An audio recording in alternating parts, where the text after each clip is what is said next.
almost on Monday, almost on Tuesday, almost. Anyway. That was Jack LaLanne's opening for 20 years until he was 94 years old. So I borrowed it from him.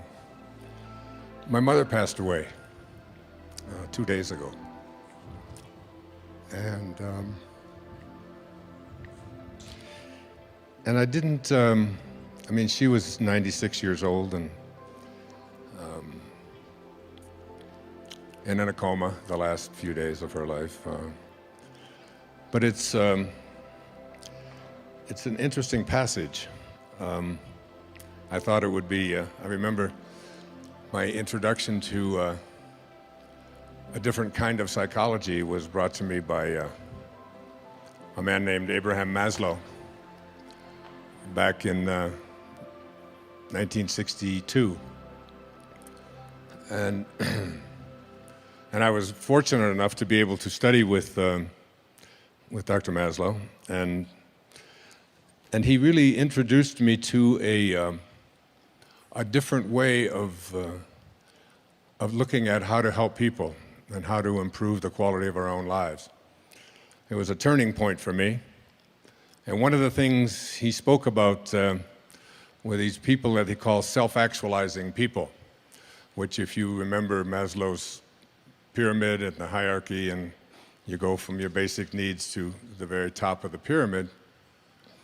The very top of the pyramid is something called self-actualization. And he described self-actualizing people. One of the flaws of self-actualizing people is that they get over death almost as if it didn't happen. They have an awareness within them that nothing dies, that everything that materializes, of course, changes form. But there is something. My teacher in India, his name was Swami Muktananda. Many of you have read, and he was asked the question, "What is real, Master? What is real?" And Muktananda said, "That is real, which never changes. Everything else is illusion." So I've been looking at, I've been thinking about Muktananda and thinking about Dr. Maslow, who passed away on the 7th of June, 1970. And that was the same day that I was walking across the stage in Detroit at Cobo Hall, receiving my PhD in almost the same hour.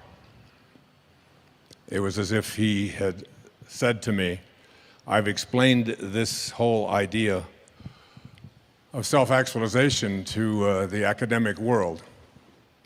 Now you explain it to the cab drivers and the school teachers and the nurses and the yoga students and everyone else. This whole idea that there is a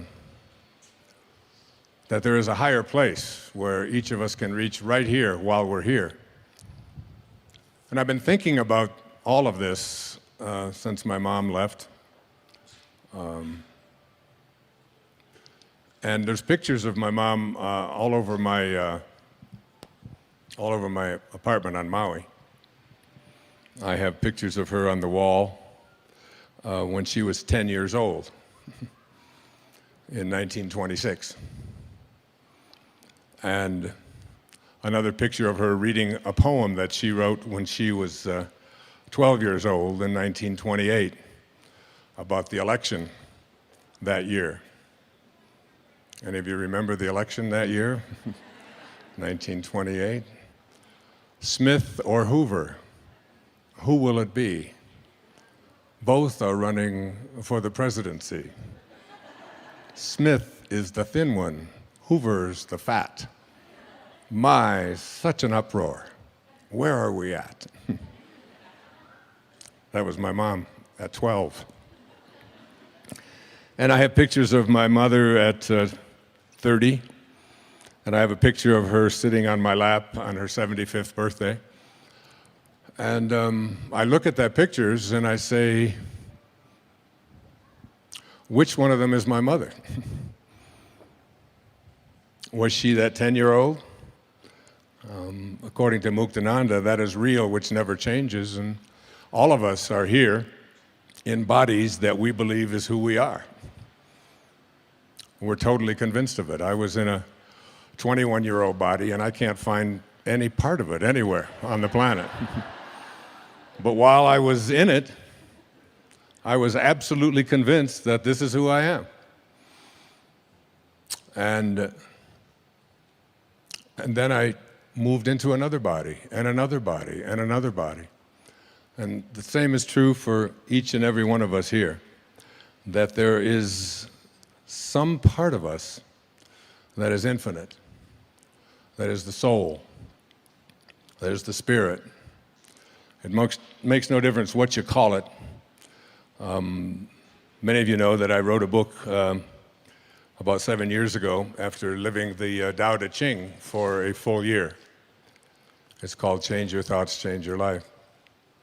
And I took each of the 81 verses of the Tao Te Ching, and I took a full year. I began on January the 1st, 2005, and I read verse 1. And I would take 4.5 days, 4 days to contemplate it, think about it, meditate on it, try to understand it. And then in the half day that I had, I would look at a painting of Lao Tzu from 2,500 years ago. And someone had channeled this painting and sent it to me from my radio show. And I don't do any writing now without him looking at it. And I just sort of gaze at this drawing that this person imagined Lao Tzu to be. And it speaks to me. And I would write an essay. The Tao Te Ching, some call it the wisest book ever written. Someone once sent me a copy of a book called Jesus and Lao Tzu. And on the left-hand side of the page were all the sayings of Lao Tzu. And on the right-hand side of the page were all the sayings of Jesus that mirrored what Lao Tzu had said 500 years before his birth. Now, I'm not saying Jesus was plagiarizing, but I am saying there are eternal truths. And these eternal truths come to me directly out of the Tao. And I did this for each of the 81 verses of the Tao. And the opening line of the Tao Te Ching says, the Tao that can be named is not the Tao. As soon as you try to define this invisibleness that is within each and every one of us, that keeps occupying these new bodies all the time, while the body continues to change, who we are is infinite. So I wrote a few words out about what I think of as the soul. Let me just share them with you. The ideal of the soul, this part of you that is never changing, this part of you that is infinite. And that word infinite is a very important word to think about because it's the opposite of finite. Finite means something begins and ends. If it didn't end any place or didn't begin any place, we wouldn't be able to call it finite. We would say it is always continuing. The minute that it stops, the minute we have a form to it, the minute we place anything on it that is associated with this physical corporeal world that we all live in, it moves from the infinite to the finite. So to try to define that which is infinite with a brain or a mind that is finite is an impossibility. Lao Tzu knew this and understood this. It's why meditation is such an important part of the process of of coming to our highest self, coming to know who we are. It's the place where there are no beginnings. Herman Melville once said that God's one and only voice is silence. Is silence. It's the one place where there's nothing finite there.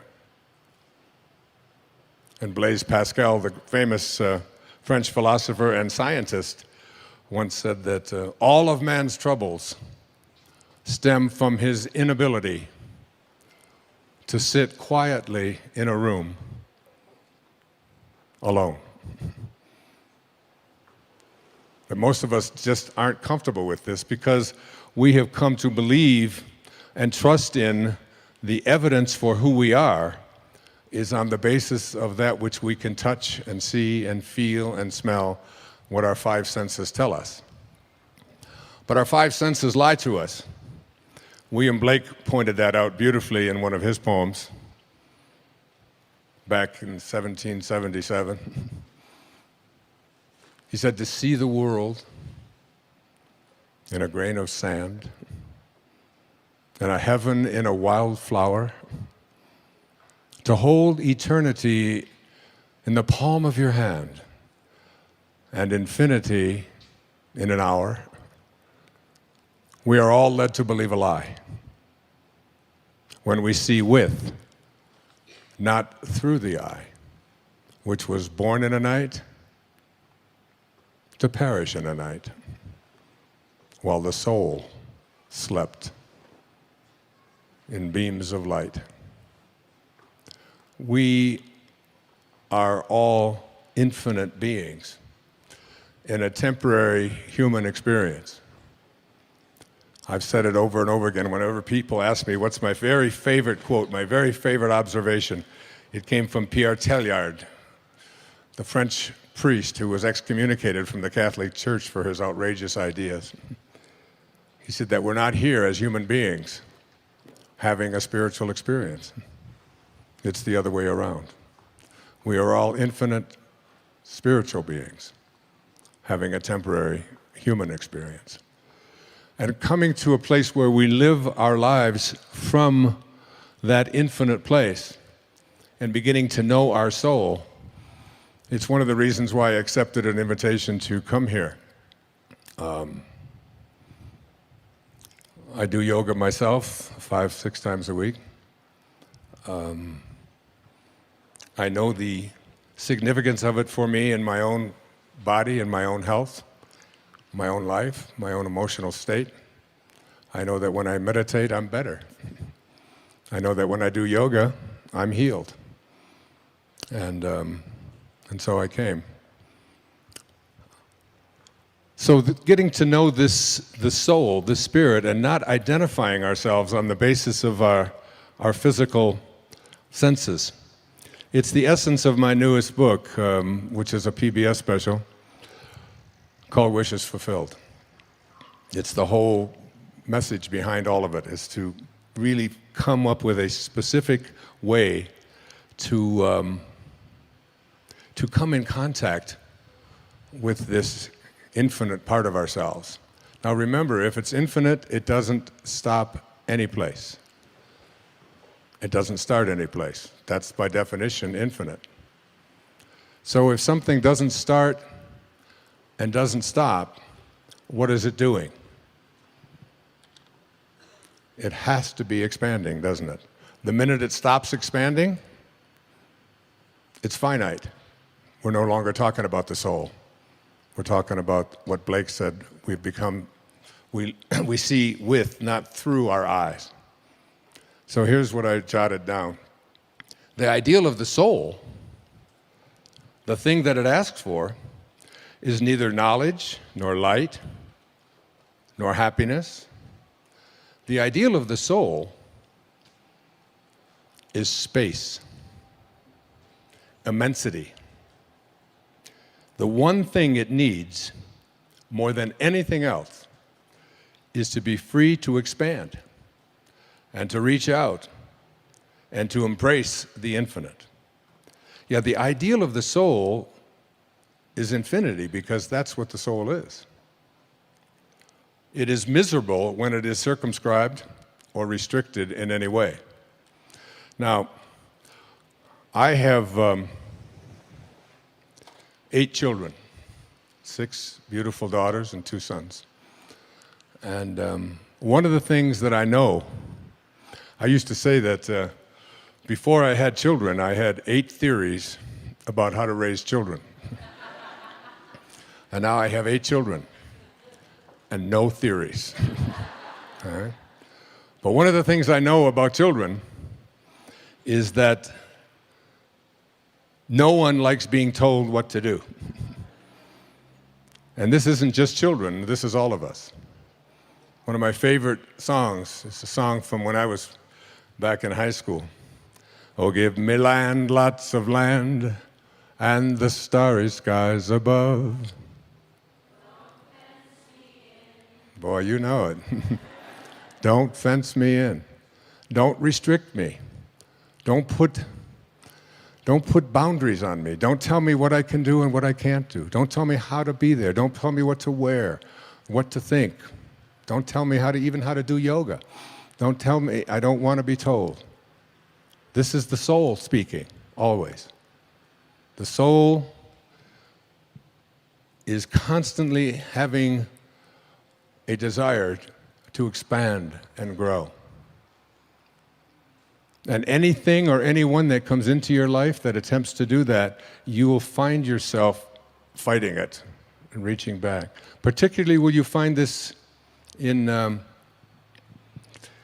your yoga practice. Yoga, the word yoga means what? Union. Union with what?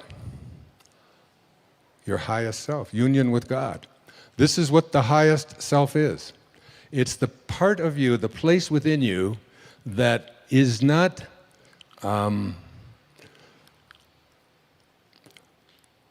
worshiping God. That's what religion has brought to us and taught us, that God is outside of us. It's the part and the place within you that knows that at your highest level, you are God. Each and every one of us. And when you are connected to the highest place within yourself, when you are connected to the God that you are, you have all the powers of the creative source of the universe. You become the Tao. The Tao becomes you. So, yoga, or union, is really a way of becoming a manifester. Now, in order to become a manifester, someone who was able to attract and place into their lives what they place their attention on, there are certain, we saw a lot about something called The Secret not too long ago on all the newspapers and magazines and on the news and always. And I was asked to be a part of that and stayed away from it for different reasons. Because for me, manifesting is not about attracting what you want. Manifesting is an awareness and an understanding that you attract what you are. I have been studying in depth something called the I Am Discourses. And I'll share just a little bit about it here. But one of my very favorite quotes, this is from Unveiled Mysteries, says, "The attitude of one person who wishes to work in conscious cooperation with the ascended host, with God, should not be, I wish I could go to them for instruction and pray to God or the source, that from which we all originated." T.S. Eliot said, "We shall not cease from exploration. But at the end of all of our exploring will be to return to the place from which we originated and to know it for the first time." Now, the poet was speaking about dying, leaving the body. I'm not. I think we can come to know that place from which we originated and live from it And then the words that Jesus spoke to us in the book of John, that even the least among you can do all that I have done, and even greater things. It was Jesus who said, when he was about to be stoned for blasphemy, and he said, "Why would you stone me?" And they said, "You blaspheme. You claim to be God. You are a man." And he said, "Is it not written in your laws that I have said, you are gods, all of you?" The infinite place within you that needs to expand and wants to grow, that which we call your life. I mean, when my mother died, she was down to about 85 pounds. But if they were to weigh her the second before she died, and then weigh her the second after, her body weighed exactly the same. And yet, she was no longer alive. So her life, that what we call her life, is weightless. It's formless. It has no beginning, it has no end. You can't weigh it. How can you weigh that which has no form? So your life, the thing that we call your life,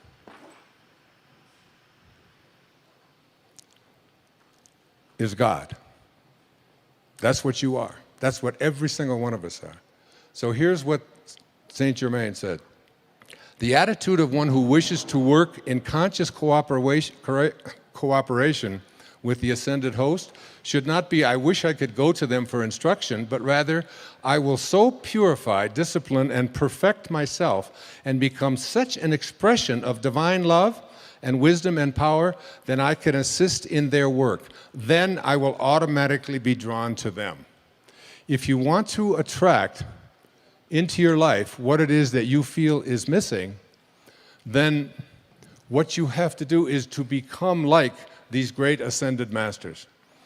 I honestly feel that I spent the first 10 years of my life in a series of foster homes and orphanages.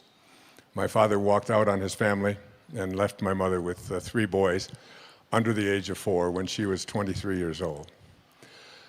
And so I had a great blessing in those earliest years of my life to be able to go within and discover something that I came here to teach, which is self-reliance.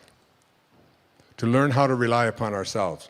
And I honestly feel that I'm right now writing on a book. It was very hard for me to leave Maui and get on that plane and fly to Sacramento and take a car up here and all of that. Not because I don't think it's beautiful here, but I'm where I belong anyway, so I stopped fighting all of that stuff anyway.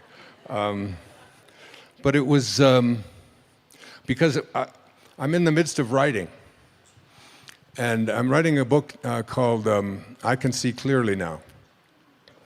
And it's sort of like a memoir, except that it's a look at all of the what seemed like just isolated events that showed up in my life, which led me to the next step, which led me to the next, which have arrived here in 2012 at the age of 72.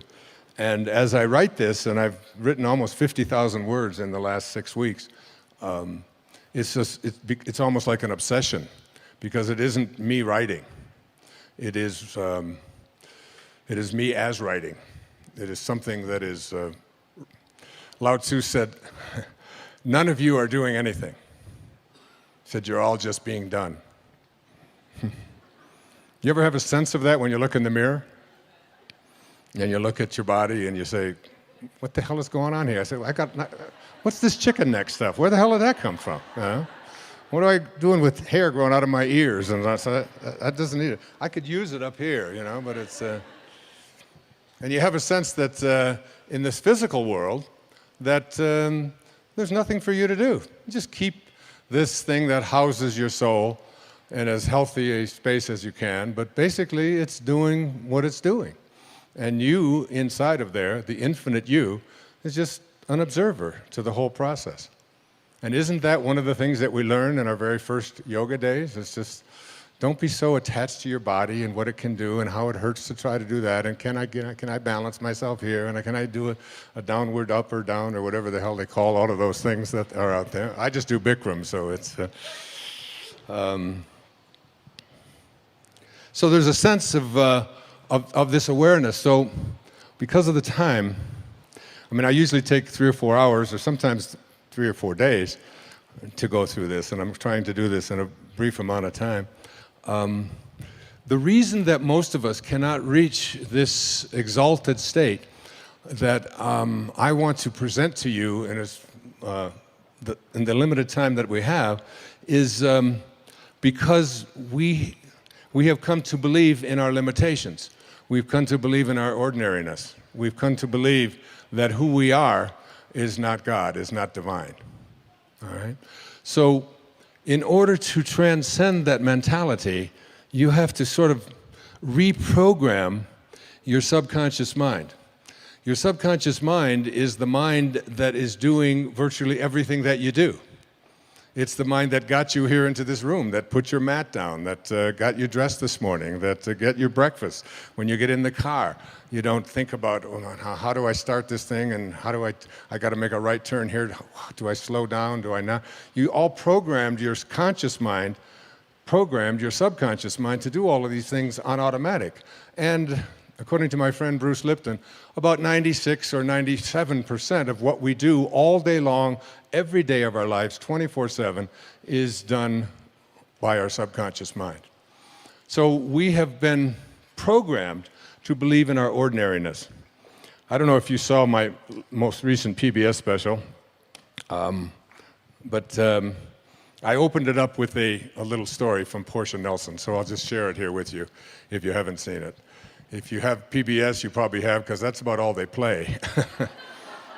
And I'm very proud of that, and we've raised close to $250 million for public television. So, well, since 1999, that's been amazing. So this was something that Portia Nelson, who I knew, who passed away a few years back, 10 years back now. She lived up in Seattle. And she was at a seminar, and they were asked to write the autobiography of their life in five verses, 5 chapters. So, and they gave them only like cards this size. Actually, they were smaller than this. They were 3 by 5 cards. So write out chapter 1 of your life and just go to where you are today. And I remember doing this very same thing, but what she wrote was so brilliant that I asked her daughter if we could put it on public television, which I did on the most recent show, and we made a contribution to Portia's work. So this is what she wrote down in the chapter 5 of her life. Chapter 1, she said, I walk down the street. There's a deep hole in the sidewalk. I fall in. I'm lost. I'm helpless. It isn't my fault, and it takes forever to find a way out. Chapter 2 of my life. I walk down the same street. There's a deep hole in the sidewalk. I pretend I don't see it. I fall in again. I can't believe I'm in the same place.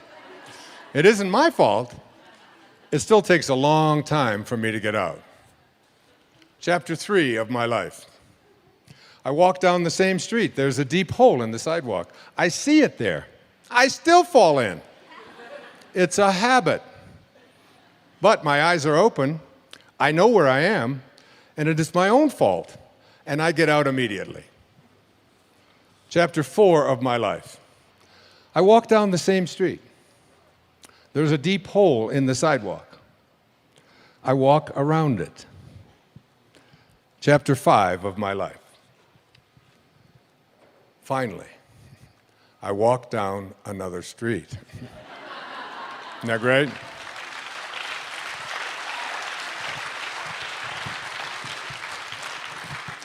So in the time I have left, I want to talk to you about walking down another street. And This other street is a street in which you have an awareness that not only do you have a physical body, but you have come to believe that this physical body is who you are, and that you have locked yourself into these five senses and decided that whatever evidence they provide for you is how you identify and define your reality. By what I see, by what I hear, by what I smell, by what my life looks like, by how much money I have, by the stuff that I possess. And this is the world of the ego, and this is the world of the false self, according to my teacher, Nisargadatta Maharaj in India, who passed away in 1986. The false self is the ego. The ego is the part of us that has come to believe that who I am is defined by these six things. Who I am is what I have. And so we spend a big hunk of our life attempting to get as much stuff as we possibly can. The Tao teaches something very different. Let go of everything you have. When I moved to Maui in 2005 full-time, I gave up everything that I owned.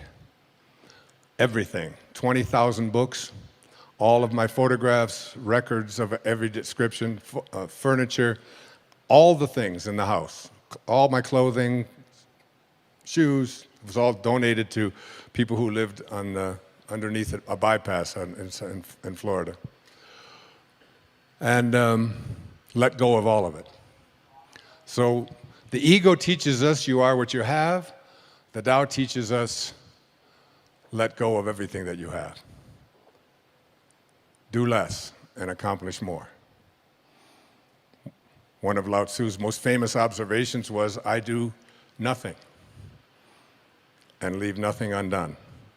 My son has taken to becoming a spiritual Taoist. Every time I tell him to do something, he says, I do nothing. And I leave nothing undone. But there's much wisdom in that. I could go on into that. The second thing that the ego teaches us is that who I am is not only what I have, but who I am is what I do, what I accomplish. And so we spend a big hunk of our lives believing that the way that we become, quote, successful, happy, fulfilled, self-actualized, whatever it might be, is on the basis of what I accomplish, what my resume looks like, how many promotions I get. And so we send our children off to school and we ask them to learn to identify themselves on how much they get and what they accomplish. Your grades become more important than what it is that you are studying. What you own, what clothes you wear, what labels you have, and so on. And we become obsessed with this kind of absurdity. And this is the false self at work. The third thing that the ego teaches us is that I am what other people think of me. I am my reputation. So becoming obsessed with our reviews, what people think of us, other people's opinions, getting the approval of others. We talk about peer group approval needs and so on. I have 8 children that aren't concerned about those things. They were never raised with that kind of a mentality. The whole idea of trying to please other people was something that they consistently heard from their mother and myself, that this isn't important to us. We're not attached to that. And this kind of an attachment. So the Tao teaches us that what you think of me is none of my business. What the ego teaches us is that what you think of me is the most important thing that I have, and so I'll do whatever it is that I need to do in order to get you to agree with me, to like me, to approve of me, and so on. The fourth thing that the ego teaches us, this false self, is that who I am is separate from everyone else. And so we are raised in this world of the false self which teaches us that we have to be in competition with everyone else. We have to defeat someone else. Being number one is the most important thing, and you see people doing this all the time at football games and at bad, and you'll see it when the Olympics come up, that the gold medal is more important than anything else, and you'll see people weeping and sobbing over this idea that I have to be better than somebody else in order to be fulfilled in my life. The fifth thing that the ego teaches us is that I am separate not only from everybody else, but that I am separate from what's missing in my life. The Tao teaches us that there is no place that God is not. If there is no place that God is not, then God must be in you. And if there is no place that God is not, then God must also be in all that I perceive to be missing from my life. And therefore, in order to become a manifester and to attract into my life what I want, I simply have to realign myself. I have to rejoin. I have to yoga myself to God.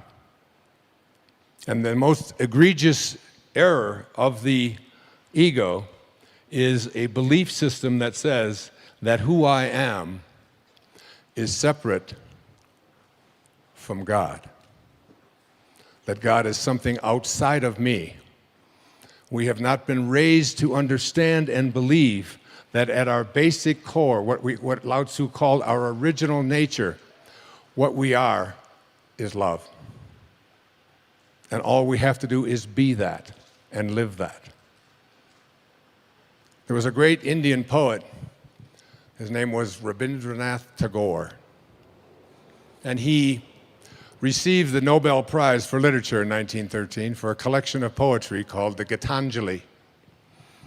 And in that poem, that long poem, 90-some verses, one of those verses says this. He's speaking of the ego. He said, I went out alone on my way to my tryst. But who is this me in the dark? I step aside to avoid his presence, but I escape him not. He makes the dust rise from the earth with his swagger. He adds his loud voice to every word I utter. He is my own little self, my Lord. He knows no shame, but I am ashamed to come to thy door in his company. That's a great poet. And that's a great piece of truth.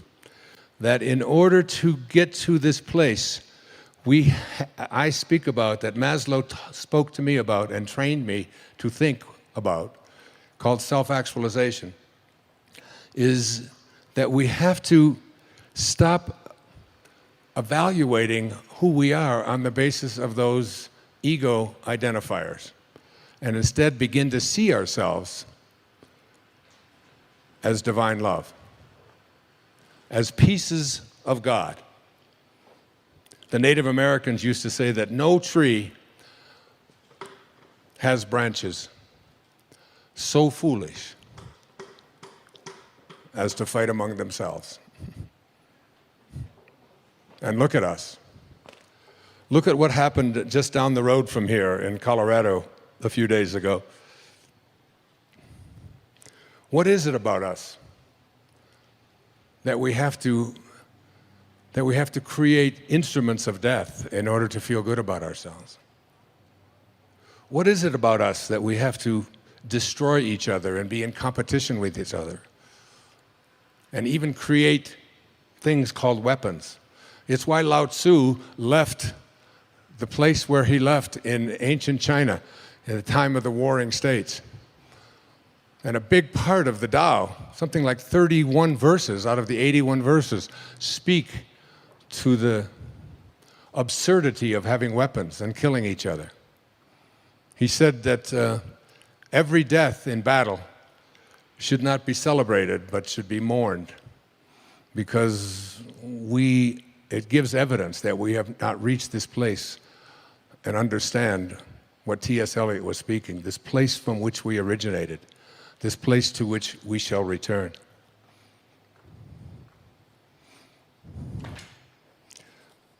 From A Course in Miracles, I jotted this down the other day. The memory of God comes to the quiet mind. It cannot come where there is conflict. A mind at war with itself remembers not eternal gentleness. What you remember is a part of you, for you must be as God created you. Let all this madness be undone for you, and return in peace to the remembrance of God, still shining in your quiet mind. Coming to know God, it's not about discovering something that resides outside of you. It's about remembering what's inside of you and living from that place. I don't believe that God is interested in us loving God. I believe God is interested in us loving each other and figuring out a way to do this regardless. And it's why I pray so hard for the idea that we will have people, especially in this election year, who will stand up and have the balls to say, it's time to stop making these weapons of mass destruction.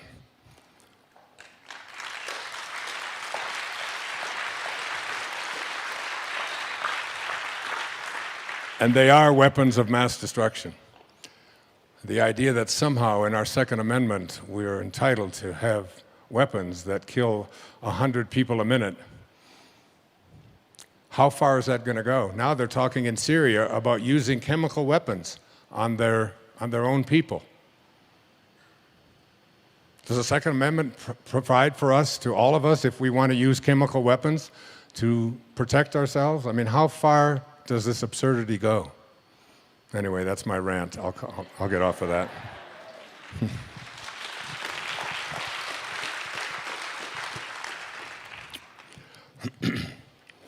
The way to this higher place within ourselves is understanding two very important words.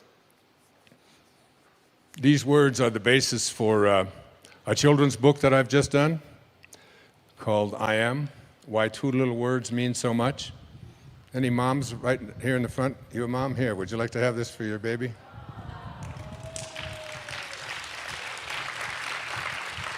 You're welcome. God bless you. Namaste. So, let me just take you back for a few moments here. Back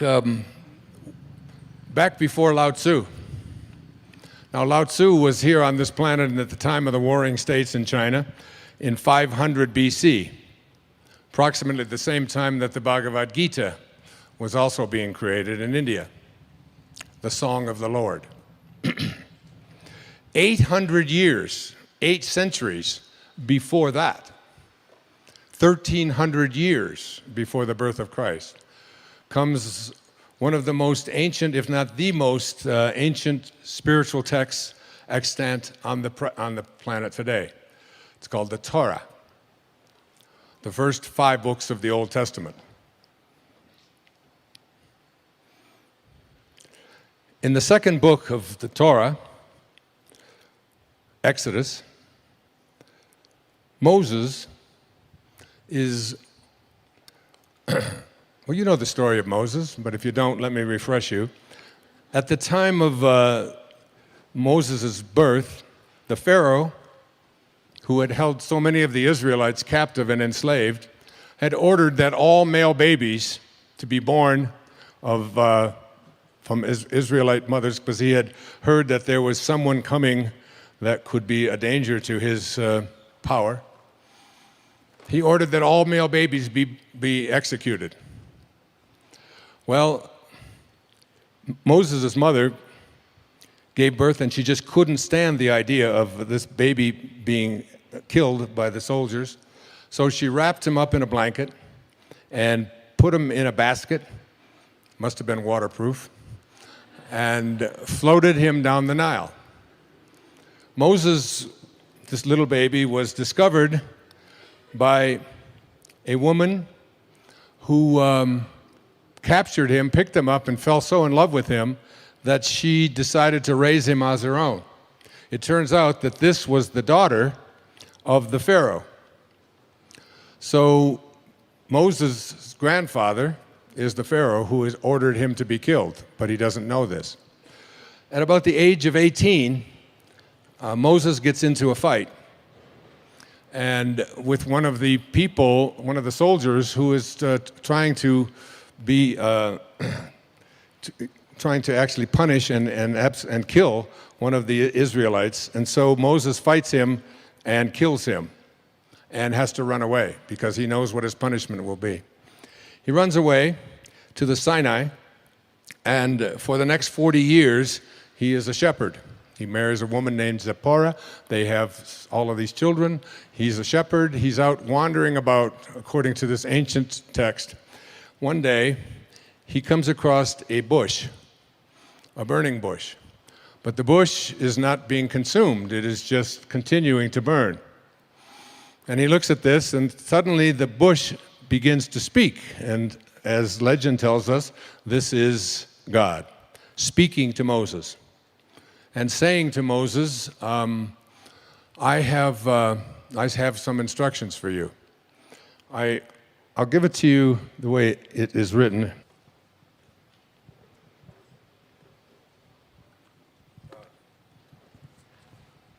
I just love this. So God calls out to Moses from this bush and says, Moses, Moses. And Moses responds with the words, here I am. These are the first words he speaks to God. Do not come closer, he said. Take your sandals off your feet, for the place where you are standing is holy ground. Then he continues, I am the God of your father, the God of Abraham, the God of Isaac, the God of Jacob. Moses hid his face because he was afraid to look at God. So God gives him this instruction. You are to go and free the people of Israel. So Moses says to God, who am I that I should go to Pharaoh and that I should bring the Israelites out of Egypt? He answered, I will certainly be with you, and this will be the sign to you that I have sent you.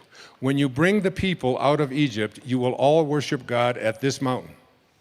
Then Moses asked God, if I go to the Israelites and say to them, the God of your fathers has sent me to you, and they ask me, what is his name? What shall I tell them? Now, the only place in all the spiritual texts where God gives his name is right here in this passage. Same name that you have. God replies to Moses, I am that I am. This is what you are to say to the Israelites. I am has sent me to you. God also said to Moses, say this to the Israelites, Yahweh, the God of your fathers, the God of Abraham, and this is my name forever. This is how I am to be remembered in every generation to come, which is our generation. All right? So, the name of God is I am. That I am. Now, every time you use the name I am, you are using the name of God. How do you use this name? Do you say, I am sick? Many of you know that I have been diagnosed with leukemia. And I generally start out my talks by saying, I am well. I am perfect health. I am that. I am. That is my affirmation. That is how I live. That is how I breathe. That is how I believe. Now, in the book of Joel, there's a line that says, let the weak man say, I am strong. Now, one of the things that I want to leave you with here in the time that I have with you today is for you to become conscious of how you use this term, I am.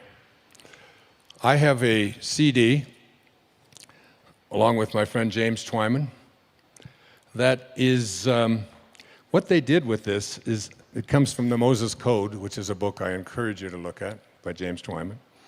And what they did is they took the sound in Hebrew of the letters that mean I am that I am. Supposedly, this is what God said to Moses. And they have associated the sound with what those letters meant back 1,300 years before the birth of Christ, or 3,300 years ago, and come up with the sound. The sound is a meditation that I do every day. And what I recommend that you do, you want this, don't you? Oh, you have it? Oh, you have it, great. All right, you got it. So what I encourage you to do in terms of manifesting, before I get into the principles, is to take out a piece of paper sometime when you're at home, and it sounds like a silly thing to do, but I want you to do it. And I want you to write at the top of that page the word that, T-H-A-T, that, okay? And under that heading, whatever it is that you would like to attract or manifest into your life, I would like you to just write that down, all right? So if it's a job that you want, if it's a relationship that you want, if it's a healing that you want, if it's abundance that you want to attract into your life, whatever it is, just place it underneath that. And come to a place in your life where it is spoken about in the book of Romans, in the New Testament. He calls those things which do not exist as though they did.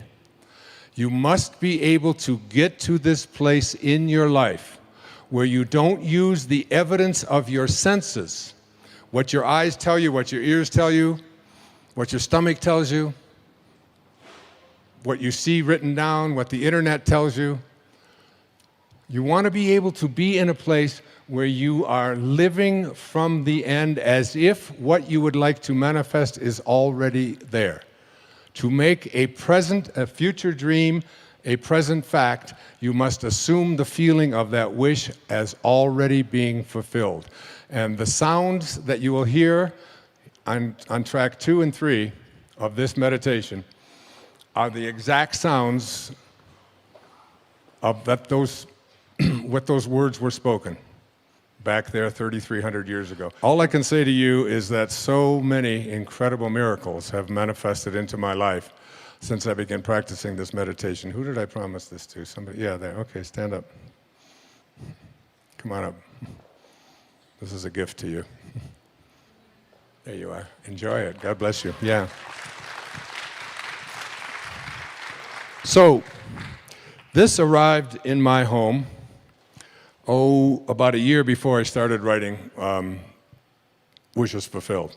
And it's called the I Am Discourses.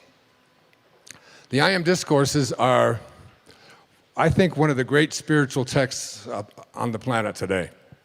You can pick it up, especially Volume 3. It's published by the Saint Germain Press. Saint Germain is, I believe, because I'm a student of Yogananda, and Sri Yukteswar, his teacher, who was born on the same day I was in only 1855 instead of 1940, like me. And they speak about this saint that is capable, who always keeps a young body. His name is Babaji. How many have heard the name Babaji? Yeah, this is an audience. I don't have to ask that. Saint Germain is Babaji, in my opinion. This is someone who shows up in a young body. And when you read Ascended Masters Training, The Unveiled Mysteries, The Magic Presence, and the I Am Discourses, which I have read all of them and studied them before I actually channeled Wishes Fulfilled. But let me just share with you just something here at the very beginning of it. This I can do without glasses. Life, in all its activities, everywhere manifest, is God in action. Remember what I said earlier, the life in your body is weightless, and it is God. It is what you originated from, it is what you will return to. It is where my mom is right now. And it is only through lack of the understanding of applied thought and feeling that mankind is constantly interrupting the pure flow of that perfect essence of life, which would, without interference, naturally express its perfection everywhere. Saint Germain has come to me. I feel as if I have spoken to him. And one of the things that I know from Saint Germain, from Babaji, is that it's only 1 in a million people who spend any amount of their time giving thanks to the I Am presence that is your very essence, your being. Not giving thanks for all of the bounty that you have in your life and for your health and for all of the nice things, but to be in a state of gratitude for the awareness that who you are is this divine essence, this divine being. And when I do the meditation, one of the things that I say is I am in a state of continuous gratitude for the I am presence that speaks through my mouth and through my body and through my writing and so on. It's staying in constant contact with the awareness that there is something divine that is what I am. And every time I use this word, I am. The natural tendency of life is love, peace, beauty, harmony, and opulence. This, by the way, is what Lao Tzu said as well. For life cares not who uses it, but is constantly surging to pour more of its perfection into manifestation, always with that lifting process which is ever inherent within itself. I am is the activity of that life. How strange it is that students with sincere interest do not seem to get the true meaning of those two words. When you say and feel, I am, you release the spring of eternal, everlasting life to flow on its way unmolested. In other words, you open wide the door of its natural flow. When you say, I am not, you shut the door in the face of this mighty energy. I often tell my audiences, God didn't say when Moses asked, what is your name and who shall I say sent me? He didn't say, my name is, I hope things work out for you. He said, my name is, I am that I am.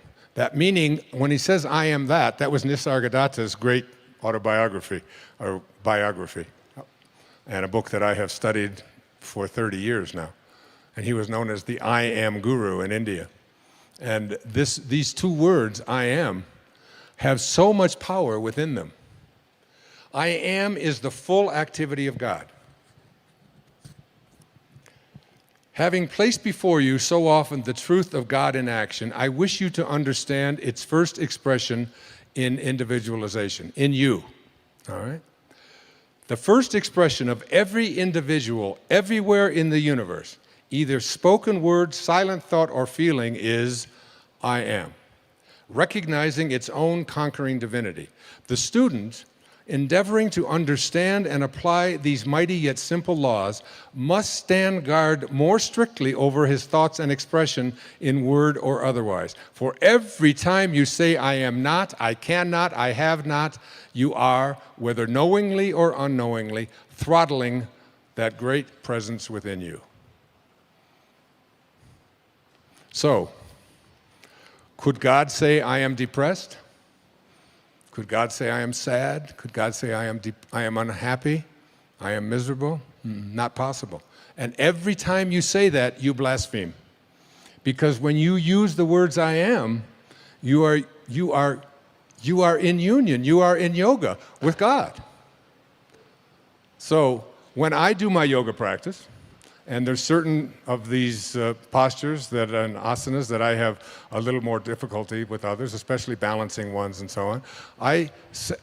Before I start the asana, my inner meditation is, I am well balanced. I am perfect balance. I can do this. I am perfect balance. And as I do this, I begin to see that I am speaking to this body. And what is this body? It is nothing more than something temporary that is always changing, so it's not even real. Now, there's a book that I brought here with me, And if you don't buy anything here, and I don't care if you do, I didn't even bring them. Somebody else brought them. So, but there's a book here that I would really love you to read. And if you haven't read it, I was blessed to be able to give this to my mom to read about 6 months before she passed on. And it just brought a sense of peace to her. The book is called Dying to Be Me: My Journey from Cancer to Near Death to True Healing, by Anita Moorjani. I wrote the foreword to this book. Mira, this love of mine right here with the glasses on, who just did a past life regression, who did a past life regression with me that's in Wishes Fulfilled, which completely turned my life around in so many ways, brought something off the internet to me about this woman. She was wheeled into a hospital in 2005. Her weight was down to about 82 pounds. She had lymphoma throughout her entire body. She had tumors the size of lemons, over 24 of them, throughout her entire body. She was in a coma. She had tubes coming out of her and wires and so on. And her husband was there, and her mother was there, and they were there to just say her last rites. This was to be her last night on earth after 5 years of the steady growth of lymphoma. While in this coma, she had what is called an NDE, a near-death experience. And in this near-death experience, she came into contact first with her father, who had passed away 10 years before, and then she had an opportunity to have a vision about what her life could be. And she saw her medical records there, which indicated that she was to die tonight. And she also saw them change right before her eyes, where she had no cancer. No one in the history of the world, as far as we know, has ever been at this end stage of cancer and ever survived. That's how far she was gone. If you saw the pictures of her that I have seen when she was in that state, you wouldn't think that anyone could possibly survive that. She was told that she could go back into her body and she would be healed, and she was to teach the lessons that she taught here, or she could go on. And she did not want to get back into her body. It was just a wasted mass of flesh and bones. But for some reason, she went back in at her father's persuasion. 5 days after coming out, she opened her eyes, and everyone was in shock. 5 days after that, they were trying to find, 5 days after she came out of the coma, 60% of her cancer had gone into remission. 4 weeks after she came out, she was totally out of the hospital completely. Today she lectures. She was on my public television special. Many of you may have seen it. And she's an angel on this earth. And what she learned in this near-death experience was that all we have to do is treasure our own magnificence and recognize that God is not something out there that is within us. There's nothing for us to do. There's no job for you to do. You don't have to win. You don't have to be anybody. Who in this room has cancer? Somebody does. Where? Anyone? Where are you? Come on up. I'd like to give this to you. Have you read this? Well, I'd like to give this to you as a gift.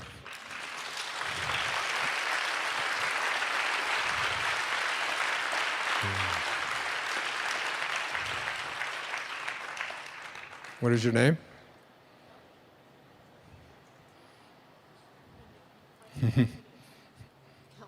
Kelly. This is going to change your life. I'd like you to say the words, I am well. I am well. I am perfect health. I am perfect health. God bless you. Namaste.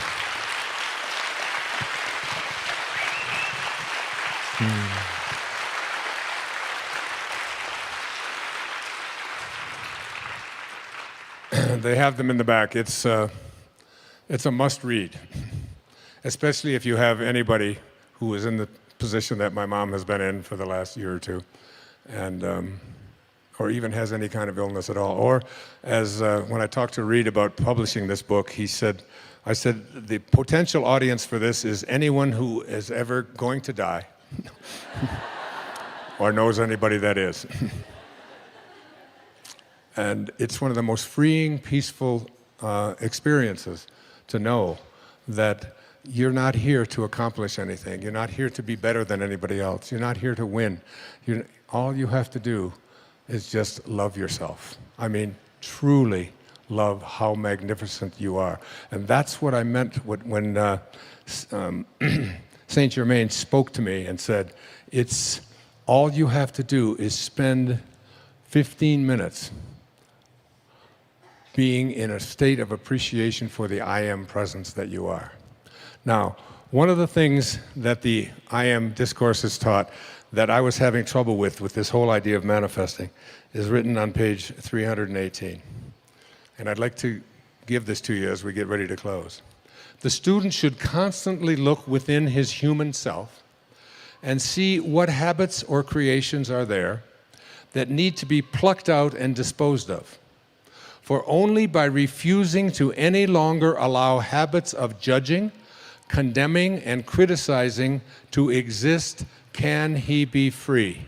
Are you hearing this? The true activity of the student is only to perfect his own world, and he cannot do it as long as he sees imperfection in the world of any of God's children. That includes the person who opened fire in Aurora. That includes Osama bin Laden. That includes Adolf Hitler. Any judgments that we have of judgment, criticism, and condemnation. And I wanted to manifest something so bad for such a long period of time, but the person that was involved in it, I kept having this sense of judgment toward this person. And it wasn't until I was able to say, I accept you for what you are. It's what led me to my father's grave in 1974. And I stood there after being sent there by a series of just absolutely impossible coincidences. I stood there on his grave after being filled with rage and hatred and anger and bitterness towards this man who would walk out on my mother and her 3 young boys. I was the youngest. And I finally found out about his death, that he had been dead 10 years, but I went to his grave in 1974 on August the 30th. And as I walked away from his grave, because I really went there to piss on his grave, I was so just filled with rage. And as I walked back to the rent-a-car, something called me back, and I went and stood there looking at this plate on the ground that said Melvin Lyle Dyer, 1914 to 1964. And something came over me. In fact, we've made a film about it, another film called My Greatest Teacher. And I was able to say to my father, from this moment on, I send you love. Who am I to judge you and condemn you? You did what you knew how to do, given the conditions of your life. And I accept you for it. Mark Twain once said that forgiveness is the fragrance that the violet sheds on the heel that has crushed it. On the heel that has crushed it. Enjoy it. My greatest teacher. Who was my greatest teacher? After that, my entire life changed. I stopped drinking. I started exercising. My writing shifted. I went back to New York. I was professor at St. John's University in New York City. I took 2 weeks to go down to Fort Lauderdale, Florida, checked into the Spindrift Motel, and wrote a book called Your Erroneous Zones in 14 days.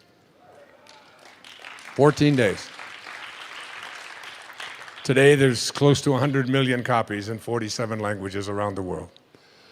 And everything in my life after that shifted. My diet changed, my habits changed, everything turned around because I got the rage out of me. Because in order to attract the elements that are going to bring you the ability to manifest into your life what you want, remember how I opened this program. We do not manifest what we want. That comes from a place of missing. We manifest what we are.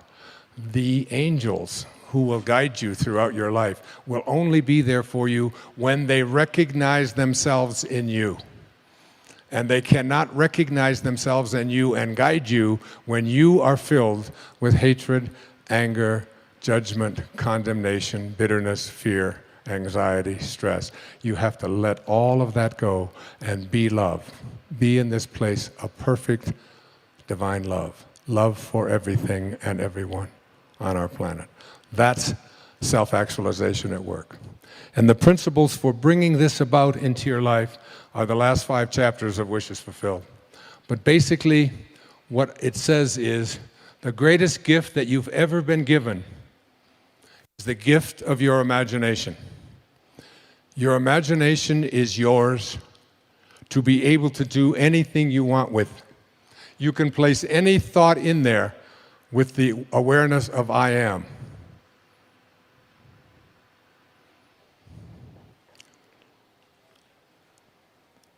There's a very famous poem about that moment of Moses speaking to God.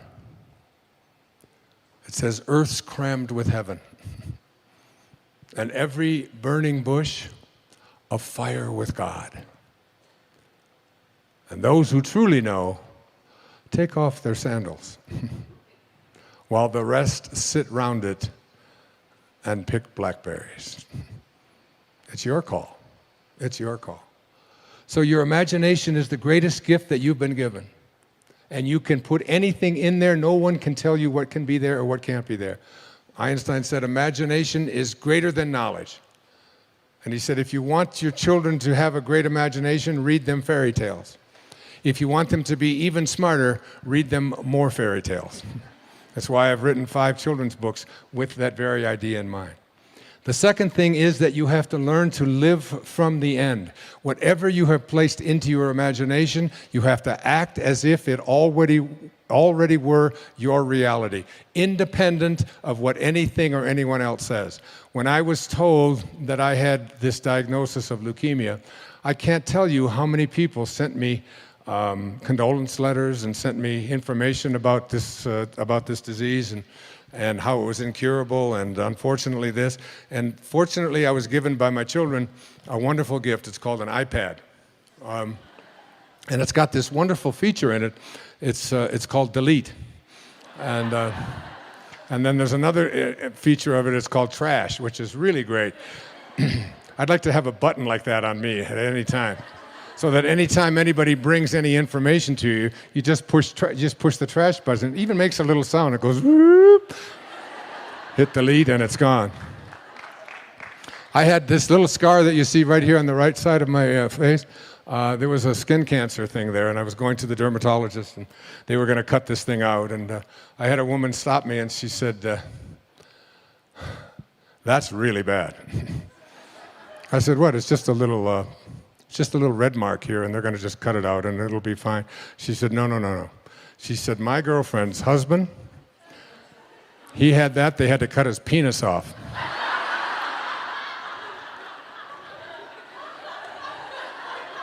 I said, just got a little red mark on my chin, and that couldn't possibly... Trash, right? You want to be very careful, because there's always people out there who are willing to send you messages about how terrible something is going to be. The third of these principles is the principle of, I call it, assuming the feeling of the wish fulfilled. You must be able to feel it, because every time that you feel something within your body, you give a instruction to your subconscious mind. And your subconscious mind is the part of you where you do all of your living. You want to redo your subconscious mind. Now, I jotted down for the last principle. I have 5 minutes left. And it's...